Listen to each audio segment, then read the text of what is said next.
Oy, si kuya mo ba, nakasinop na doon sa kwarto niya? Ha? Alam mo yung walang hiyang yan, yung pang may ganang magalit sa akin kanina? Nay, hayaan niyo na po. Ayoko rin naman po nag-aaway kayong dalawa eh.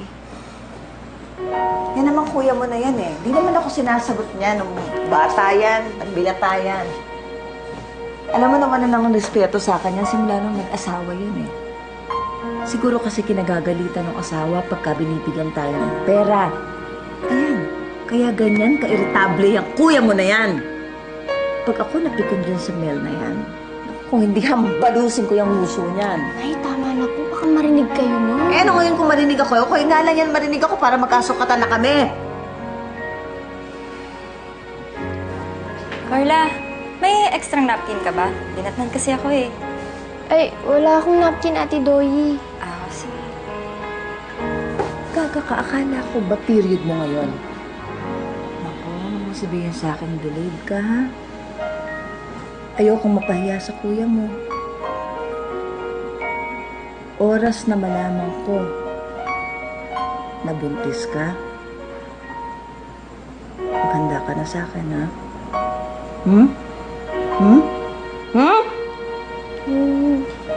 Hindi po, Nay. Hindi po.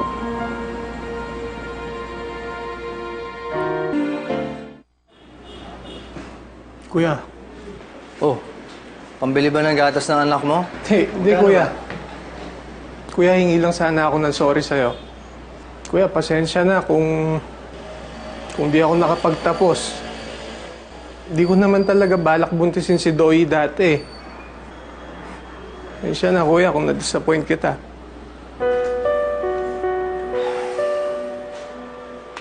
Ayos na yun.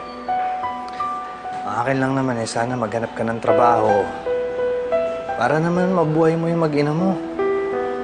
Tsaka tulungan mo naman akong bantayan si Carla. Nang hindi na makalapit yung boyfriend niya at baka siguro tayo makapagtatapos siya. Para isa man lang sa ating tatlo, merong marating. Ha? Kuya, pasensya na talaga. Kamusta ba yung sugat mo? May panggamot ka pa ba dyan?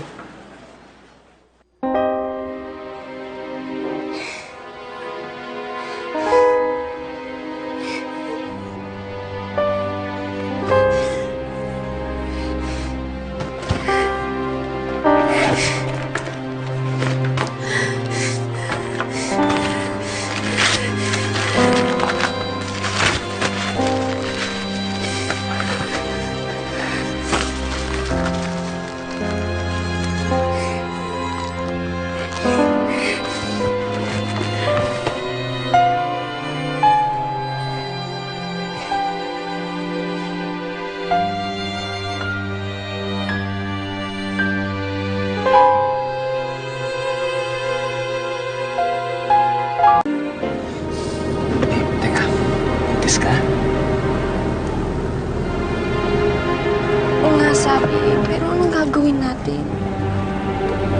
Hindi ko alam eh. Hindi ko alam po anong gagawin natin. I don't know. Pero akala ko ba mahal mo ko? I love you. I love you so much.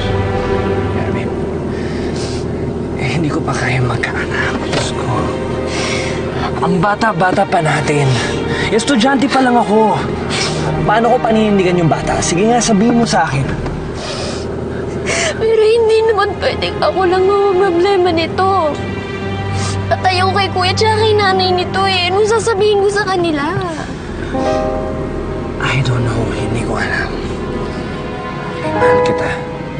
I'm sorry. Hindi ko alam kung ano gagawin natin.